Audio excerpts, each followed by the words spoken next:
Hello, everyone, and welcome back to the Full Pelt Music Podcast.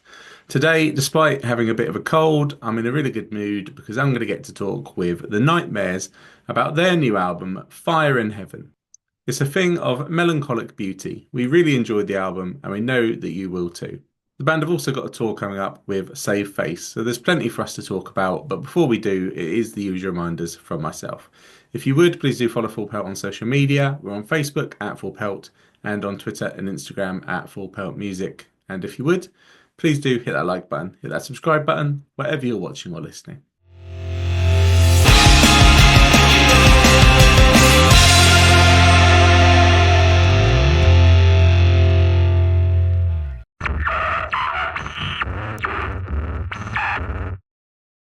Well, I'm absolutely delighted to welcome Benjamin T. Mainwaring from The Nightmares to the Full Pelt Music Podcast. Benjamin, how are you doing today?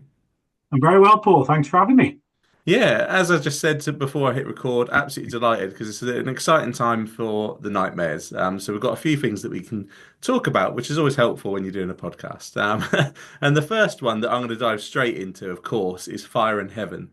Your second album has been out now for about a week. So simple question for me really to kickstart us is obviously there's always a big build for a band. You record a piece of art, an album, an EP, whatever it is. Quite often you have to wait to release it and you obviously stagger some singles first, maybe play some shows, do the big build up. And then all of a sudden overnight, right, it's out now. The world has heard it. How have you found the reaction to that album coming out? Been great. It's been a really good reaction, to be honest. It's everything I've read has been positive, and more importantly than that, the people that like the band have been very receptive, and we've had some very kind words, kind feedback, and we're just happy that the people that like us, and we seem to be picking up a good number of new followers as well, which is obviously the name of the game, and we're very happy about it. So it's been great, really good.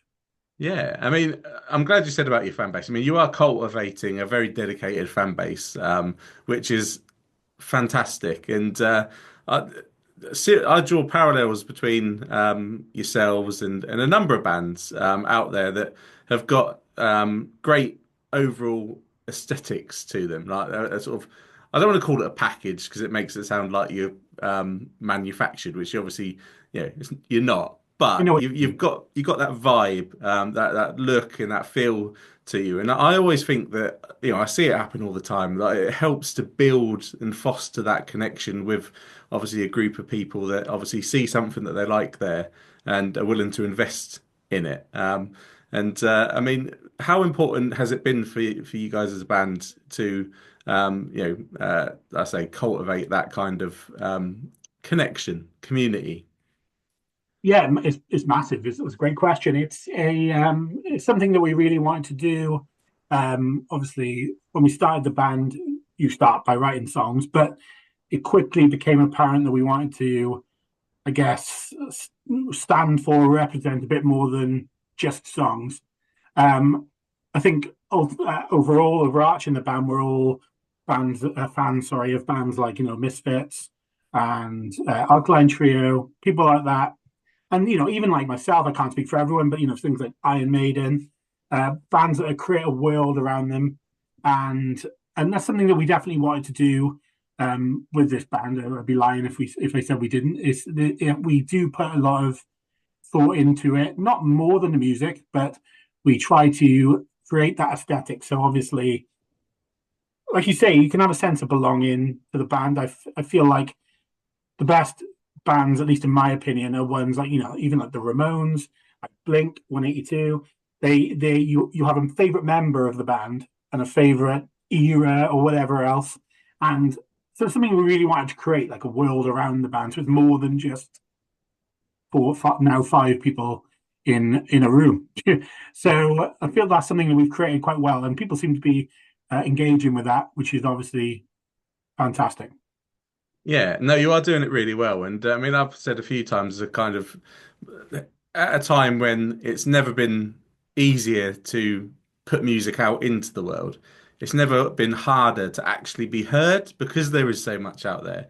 And having to go back to the word aesthetic, having that extra kind of layers to a band can just help you be set apart, from what else is out there. And the other side that helps to set the band apart, I think, is as you say, the fans are buying into you because they're hearing, they're seeing something that they like, and the sort of lyrical themes behind the music that you put out is a great mix of some really deep and meaningful subjects, but with some great little quirks in there, some fun in there as well, which I think balances out and works really, really well. So obviously with this latest album, you'll find a lot of different sort of themes and things on there. But what was the creation process like going into this album for you? Basically, it's the last record, Seance. We weren't even going to write a record at first, but then we were the year that we wrote the full album. I guess was 2020, I believe it was. Like, sorry, I'm terrible with years. Anyway, it was around COVID. So basically, the year that we did write it, we were anticipating touring a lot because that was kind of the plan. We would start the band, we put out the EP, and then we were going to continue to build the fan base. And then obviously what happened with COVID, and we were forced into the situation where we had to do something, and we thought we'd write the album. So a lot of it came from our main songwriter Adam, who demoed a lot of things on his laptop, and then we started writing back and forth on a laptop basically, and then added bits over Zoom calls, not so dissimilar to this. So going into this album, we did do that. Obviously, we come up with ideas, send them back and forth, but also we were able to go into a room and really, thrash out ideas, the structures, and that kind of thing. So that was the main difference in terms of songwriting. But then we also wanted to talk about bigger themes on this record, I think, like existentialism, like melancholy on a larger scale, and just questioning our own place and humanity's place in the wider universe, so to speak, not to get too grandiose. But that was kind of like the theme to change, to step up a little bit. However, at the same time, keeping our themes of, love, loss, that kind of thing, and our love of all things the macabre, as I always say. So we tried to keep all that in there, but then put extra layers on top, and obviously the color theme, which people seem to love to buy into, which we went from red to blue, which was just a reflection of the mood of the music, I think. And I love that little detail, like you say, that sort of reflection in the music. And I mean, I look forward to album number three and seeing what color we get with album number three. And it just is a little Easter egg that maybe can carry on going forwards. And I mean, it is fascinating to me. You talk about obviously recording the first album during the pandemic, and I mean, I started this podcast during the pandemic, and obviously the first sort of probably 50 plus episodes of the podcast that we do, we found ourselves talking about the pandemic quite a lot. And nowadays I try and avoid it. I was about to say avoid it like the plague, but I mean, that's probably a bit too close to the nail, isn't it? No. Obviously a horrible time for all of us, and not something anyone ever wants to relive. A lot of loss and not a good place to be. But it did buy time for musicians that pay. Life gets in the way sometimes, and actually that's the one thing it kind of gave a lot of people was time. Me to create a podcast, you guys to create your first album, and obviously unique way to go about recording an album, and a lot of bands have obviously done the same, sharing over Zoom and sending, files over emails to create that sort of picture of what it was going to look like. My second or third sort of question written down here, I was going to ask you around, with this being your second album, were there any lessons that you kind of learned with that first album that you went this time around, we don't want to do that, or we want to do that? But obviously that takes a different meaning now, that question really, knowing that obviously that first album was recorded in that type of environment. So I mean, there would obviously have been big things that you changed, but was there anything like that stands out though that you actually thought, you know what, I didn't like that about the album. Maybe, we want to go this different direction this time, or obviously on the positive, something that you thought, oh, that's really well, we want to double down on that this time. That's a great question. And yeah, I think that no, apart from the surroundings of the album Mhm. in terms of about what you're saying with COVID, which is obviously a terrible thing for a lot of people. To be honest, we it was pretty good. And we didn't change much about the new album apart from what I've said previously in the slight changes of songwriting. We did add a new member, a new guitarist, Craig. So obviously that he layers the music, but in terms of recording, we recorded with the same person, who's obviously he's now I would say fifth member of the band, but really the sixth now. So Richard Jackson is a fantastic producer. We were lucky to stumble across him really, and ended up having a great, uh, working dynamic together. And yeah, to be honest, there was nothing about the first album that I would change really. I think this is just a natural progression. I've read some reviews now, obviously, and some feedback, and people seem to say it's a little bit, I guess, softer in ways. I'd say I'd sort of counter that by saying I hate the word. I not hate the word, but mature is a strange term, Mm. but a little bit more. I just think we're a little bit more comfortable, and we don't have to worry too much about having five or six really, in your face songs. But yeah, there's not a great deal I would change now, and we're really happy in the place we're in, to be honest. Yeah, and to be honest, I love to hear that. And it's funny you talk about obviously reading reviews and seeing about because that is one of the cliches. I'm not sure whether I have written that in a review that I've written or not. I'd like to hope not. There's various cliches Yeah. that I try desperately to stay away from. Female fronted is one of them because Oh yeah, what's it that's about? fine. But yeah, to say a band is more mature, well, I mean, yeah, they're older. Yeah, Yeah, exactly. they're going to be more mature. If they were the same as they were back then, it'd be quite disappointing, actually. You want people to grow. So, I mean, yeah, absolutely love that, it played out as it did, as it were. And obviously, you've got this fantastic collection. And I say I didn't write that in the review, but I did write a lot of positive things in my review of it. And yeah, listeners, I think I've gone about 15 minutes into this podcast and not really plugged too much yet because I've got a horrible habit of going, listeners, you must listen to this. And obviously, yeah, I mean, if you're listening to this album, this podcast, listeners, and you haven't listened to the album, I'd be a bit surprised. But obviously, you really do need to. Say it is a fantastic album, and we could cherry pick a number of songs from it to talk about. But we'll pick the most recent single for me just to sort of hone in on, which is "Letting It All Go." So, a simple question we always like to ask about the latest song we've put on our playlists, which is this track. So, obviously, "Letting It All Go." What can you tell us about that song? What does it mean? How did it come together for you? That is probably I think it's probably my favorite song of ours. Overall, perhaps it's one of two. It's definitely I've got a terrible habit of not being able to tell you one thing. So, like, just bear with me. But yeah, it's either Letting It All Go or probably Melancholy Waltz, which closes the album. But certainly on this album, at least, it is one of two of my favorite tracks. Um, and that started with, again, an idea from Adam.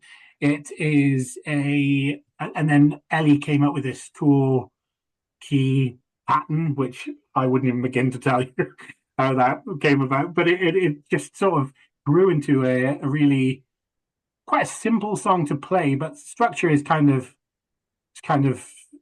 a bit more complex than might meet the eye, to the casual listener. So it's an interesting one, but it's probably a little bit more energetic and positive than anything we've done before. I think that'd be a fair statement. It's kind of more.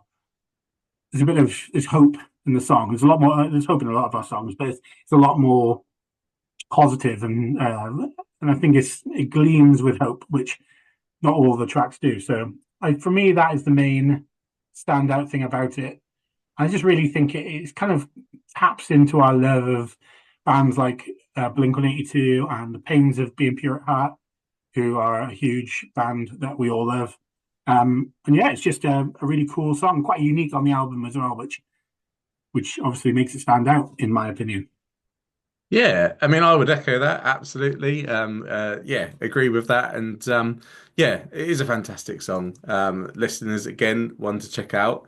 And leading on to my next kind of area that I always move into because I'm cards on the table, a massive music video fan. Grew up watching music TV, Krang and Scuzz and MTV and all of that before Same. and after school. Dying art, I always call it these days.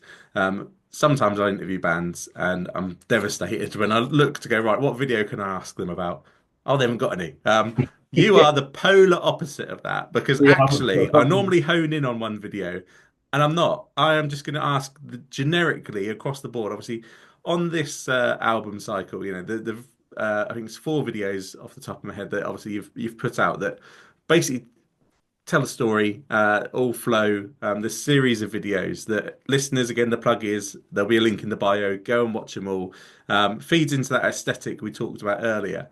But I just love it. I love that you've done that, because it's fantastic to see that the it plays out as it does.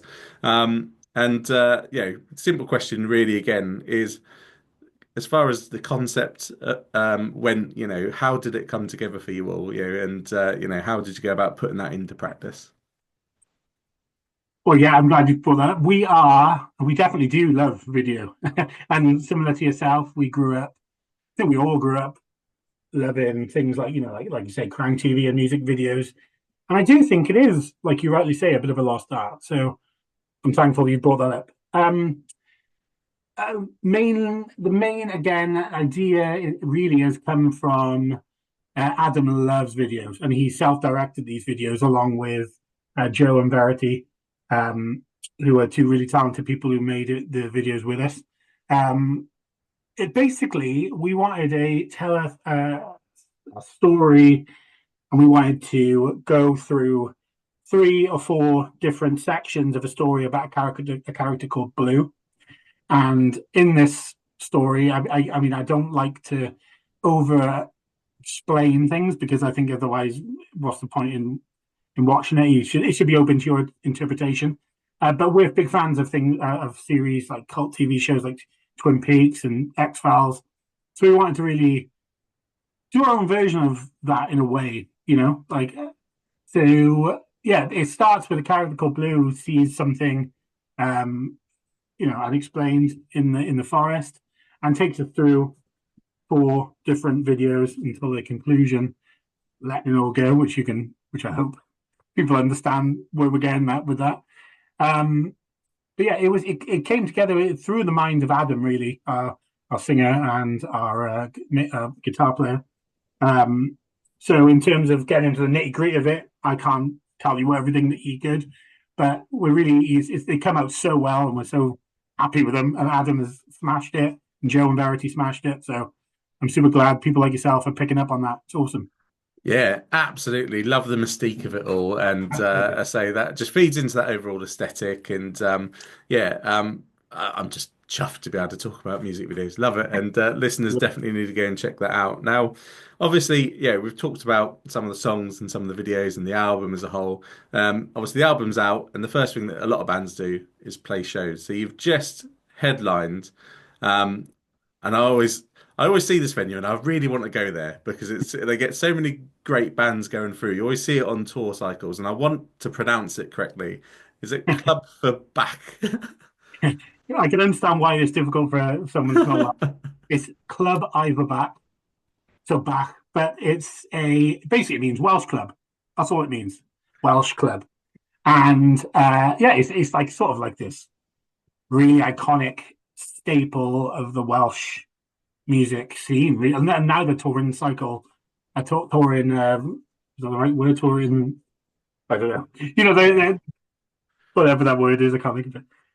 But yeah, it's on that path around the UK. And it's a really important venue and a really cool venue I've been going to for more years than I want to tell you. And it's basically there's a place called TJ's in Newport where we're from, and it was TJ's and La Pub, which is also in Newport. But Club Overback and TJ's were the 2 main ones, in my opinion, in Wales, really. The other Barfly as well. I could list them off. But Club is like one of the last ones standing, really, of the old guard of that kind of thing. So it was, and it's kind of it is a big deal for I think for like a Welsh band to certainly play there and then to headline and to have the success we had there and not to gloat, but to sell it out. Yeah. It's a huge thing for a band, especially a Welsh band. So yeah, it's a huge honor, and it was a great night. Like, so probably my favorite show we've ever played, and I've played a lot of shows, not just with this band, but it was it definitely is one of the best gigs I've ever done. So we were thrilled, and I was nervous before it. Yeah. Yeah, so I'm so thankful. As soon as we went on and hit the first note, I was like, "Oh, this is great! I feel good. Sounds great." And yeah, it was a great memory. I'm not going to forget it. So really Yeah. happy. No, absolutely, yeah, milestone for the band. I would suggest, and yeah, obviously, listeners have got to come and hear these songs live. In my opinion, they really, really have. You've just been announced you're going to be supporting Save Face. Now, I saw you and Save Face playing together with Creeper. You said you're bad at Oh, years. I had yeah. to look it up myself. 2023 it was. I knew Yes. that I'd seen you together, so I was just like, when was that? Yeah. So what? Yeah, probably about 2 years ago, so or well, Yeah. 18 months ago. So obviously, are you excited to get back out again with those chats? Yeah, Safe Face. Oh, absolutely. We've been working on it together behind the scenes for a little while. Our booking agent Joe, actually, we actually came up with the idea of this tour together as us and Save Face, and we sort of, which is unusual for a tour, really. We, especially this level, we kind of chatted. We were like, "Should we do it again?" And they were like, "Yeah." And then Joe was our booking agent, did it the whole tour. So yeah, we are so excited. They're great people. We had a great time with them, with Creeper, who are obviously good friends of both bands. And yeah, it's going to be really cool to just play. It's quite a long. It's by UK terms, kind of long, I guess. It's about, I think it's like 9 shows in the UK, which is more than we've probably done. Yeah, I think it probably is more than we've done in a single tour with as a band. So it's pretty cool to be able to you get to know them better. Obviously, getting your stride more as a band the deeper you get into a tour. So we're really excited, and to go to Europe as well is going to be awesome. Yeah. So bring it on! I'm really excited. Yeah, absolutely. Yeah. And like you say, Europe as well is going to be absolutely amazing, getting out there and playing those shows. And listeners, I always give out the social handles. It's just become a thing that I do, even though most listeners are savvy enough, they're going to find them without me. But I will pop up on the screen. There'll be links in the bio, but Awesome. it's tradition, so I'll do it. And I mean, I'm almost at the point of stopping to giving out Twitter or X or whatever we call it these days, but we're still on it, Jess. Okay, So it's yeah, the Nightmares UK, and then we've got Facebook and Instagram, which is the Nightmares 666, which I love. So again, there'll be links in the bio for all the socials, including TikTok and everything, which I'm too old for. But yeah, I feel you. I feel you. yeah. And listeners, again, just go follow the band because I know you're playing Takedown Festival as well Yep. in about a month or two. April, I think it is, isn't it? Yeah, it's actually fitted in really well as part of the tour now. So we, Excellent. I start to say Face are both playing it, and then we. So yeah, pretty cool. Yeah, no, excellent. Any chance the fans can get to come along and hear these songs live, as I say, they really, really do need to. And obviously, you won't be able to reveal anything, but I always just like to leave a little tease. Yeah, will there be further shows, perhaps some headline shows coming in the sort of next year or so to support the album? Oh yeah, I'm pretty sure there will be. Yeah, yeah. There's a couple of things which aren't announced yet.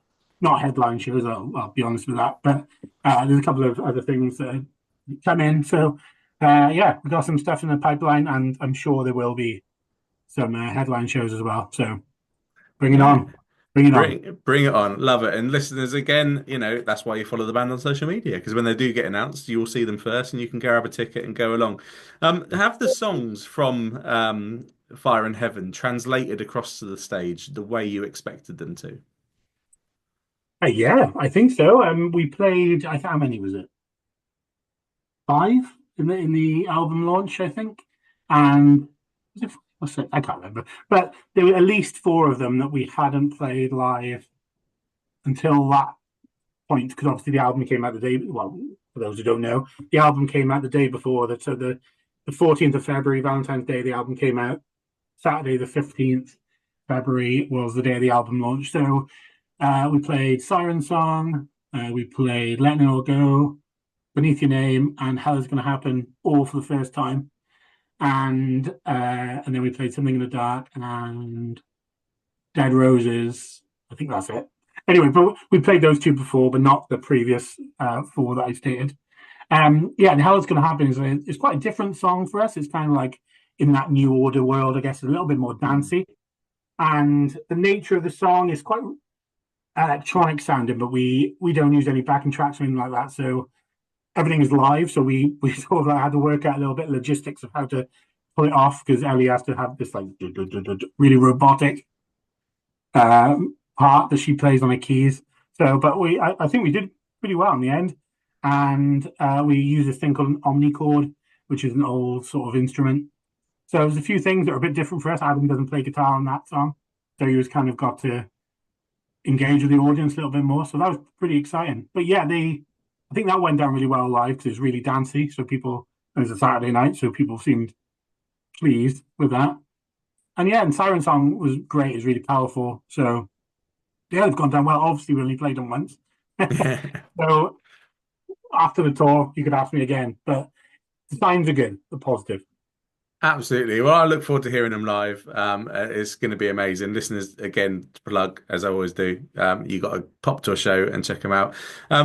We are almost done, Benjamin. The last section we have on the podcast is nowadays. I've changed it up. Nowadays, I like to put the spotlight on some grassroots music venues because, as you touched upon a little while ago, actually, you said that those two venues were the kind of the last couple standing because we are losing so many fantastic venues because there's not the support out there for them, and obviously the world is just not a great place at the minute. The cost of living crisis is making it harder for people to go to shows, which makes it harder for venues to stay afloat, and it's just this vicious cycle. So I always just like to try and put the spotlight on some great venues, and the question simply is, and obviously you've really spotlighted a couple, but maybe there's another one you want to give a shout out to. It's literally, which grassroots venue would you love to give a shout out to today? We'll have to pick one. It's good. It's hard. It goes back to my inability, seemingly inability to say one thing. It always has to be Le Pub because Le Pub in Newport is basically like my home and all of our homes away from home. I've been going there since I was 15, 16 years old, watching shows. Might not been able to say that. I've been going there a while,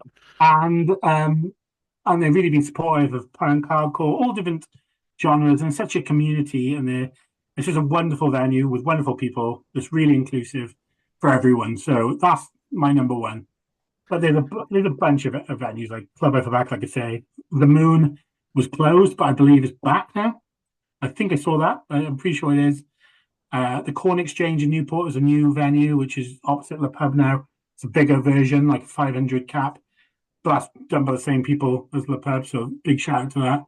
And then the Fleece and the Exchange in Bristol are another two, which I absolutely love. I go to loads of shows there. So sorry I couldn't give you one, but I'm shouting them all out. Oh, the more the merrier. I wish we could list them all. I mean, Bristol's got such a fantastic scene, and I tell you what, Le Pub is. I think it was De Furiouses when I had them on the podcast. They shouted out to Le Pub as well. So again, I think for me, I'm loving this section because I'm now just creating a list of venues that I want to just travel to and go to, just because I say they obviously are doing a fantastic job in keeping the sort of grassroots music scene alive. Fair play to, like you say, the people running the show, because in 2025 you're not running a grassroots music venue to make money. You're doing it because you love what you do and you love music. So yeah, absolute fair play to him. And fair play, obviously, the Nightmares. You've created a fantastic album, Fire in Heaven. To send home with some final plugs from me, listeners. If by some miracle you haven't heard it, go and check it out. Obviously, check out these videos. Buying tickets in advance always helps. So if you're going to pop along to a show, please do that. They're my final messages, but I always give the final message just over to the guests. So what would be your final message for the listeners today? Final message is just please check out the album. I hope you enjoy it. I hope that anyone that follows the band loves these new songs, and anyone that hasn't heard of it, I hope you love it too. And yeah, come and check us out on tour with Save Face. It's going to be a great tour. There's some really good people on there that we're hitting some venues and cities we haven't played before. And yeah, just big love to you all, and you're all very special. And yeah, hope to send you all my love and best wishes. Fantastic final message, and thank you so much, Benjamin, for coming on the podcast. Thank you, Paul. Appreciate it. Well, I really hope you enjoyed that chat there with the Nightmares. If you haven't already checked out Fire in Heaven, what have you been doing? You really need to get on that straight away. And while you're online, you might as well go and give the band a follow on social media and see if you can pop along to that Save Face tour.